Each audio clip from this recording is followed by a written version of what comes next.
જાફરાબાદનું બંદર પર વેકેશન દરમિયાન લાખો કરોડો રૂપિયાની ફિશિંગ બોટોની મરામત કામગીરીઓ ચાલી રહી છે. અમરેલી જિલ્લાનો દરિયાકાંઠો ગણાતા જાફરાબાદ, શિયાળબેટ, ચાંચ બંદર એટલે દરિયામાં રહીને જીવન નિર્વાહ કરતા માછીમારી વ્યવસાય સાથે સંકળાયેલા માછીમારો. ચોમાસાની ઋતુમાં દરિયામાં માછીમારી પ્રતિબંધિત હોવાથી વેકેશન સમયગાળો ગણાય ત્યારે માછીમારો વેકેશન દરમિયાન લાખો કરોડો રૂપિયાની ફિશિંગની બોટોની મરામત કામગીરીઓ કરતા હોય છે. ત્યારે જાફરાબાદ કોસ્ટલ બેલ્ટ વિસ્તારના માછીમારો કેવી રીતે કરે છે બોટો રિપેરિંગ અને રિનોવેશન કામગીરીઓ જોઈએ આ સ્પેશિયલ રિપોર્ટમાં. આ છે અમરેલી જિલ્લાનું કોસ્ટલ બેલ્ટ ગણાતું જાફરાબાદનું બંદર. હાલ જાફરાબાદના દરિયાકાંઠે મોટી સંખ્યામાં તમામ બોટો કિનારે લગાડેલી જોવા મળી રહી છે.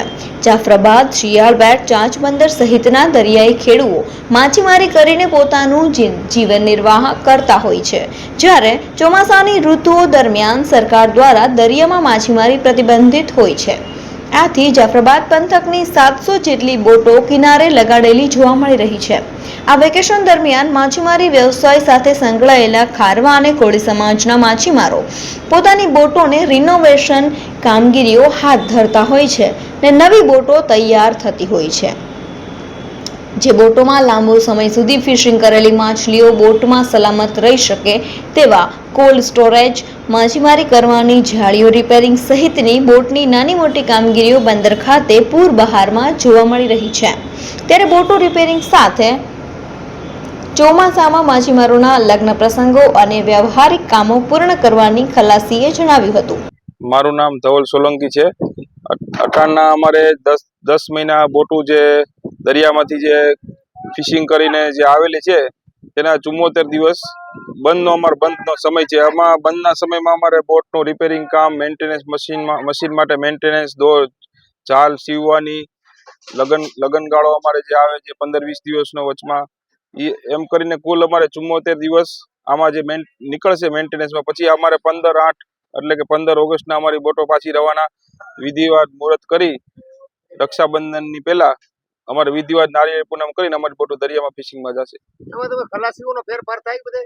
ખલાસીઓનો અમારે એક સિઝન એટલે કે 8 મહિનાની સિઝનના બાંધેલા હોય એનો અમારે હમણાં જાલી બધી અંધાઈ જાય પછી એનો હિસાબ કરી એને છૂટા કરી નવેસરથી નવા માણસો બાંધવાના હોય અમારે. શું અત્યારે જાળીનું ને શું કામ આવે? જાળીમાં જે દરિયામાં જે બધા આ જે ભરાઈને તૂટીને ફાટી જતી હોય એનું સીવવાનું કામ ચાલુ હોય. જાફરાબાદ બંદર પર હાલ બોટોના ઢગલા થયા છે ત્યારે લાકડા અને ફાઇબરની બોટો રિપેરિંગ કાર્ય ચાલુ છે. જ્યારે સરકાર દ્વારા 15 ઓગસ્ટની ફિશિંગ માટેની પરવાનગી આપતું હોય ત્યારે જાળનું રિપેરિંગ કામ સાથે દરિયામાંથી ક્રેન દ્વારા મસમોટી બોટો ઉચકીને ટ્રકમાં કિનારે લાવીને સમારકામ શરૂ થશે તેવું માછીમાર બોટ એસોસિએશનના પ્રમુખ કનૈયાલાલે જણાવ્યું હતું. દરિયા વચ્ચે જીવન નિર્વાહ કરતા માછીમારો હાલ વેકેશન ગાળી રહ્યા છે પણ હાલ 150 થી 200 જેટલી બોટમાં સમારકામ શરૂ છે અને 15 ઓગસ્ટથી કિનારે લગાડેલી બોટો ફરી દરિયો ખેડવા માટે જશે અને માછીમારી વ્યવસાય ફરી ધમધમતો થશે. સરકારના નિયમ પ્રમાણે 1 જૂનથી 15 ઓગસ્ટ સુધી માછીમારી માટે બેન્ડ પીરિયડ છે.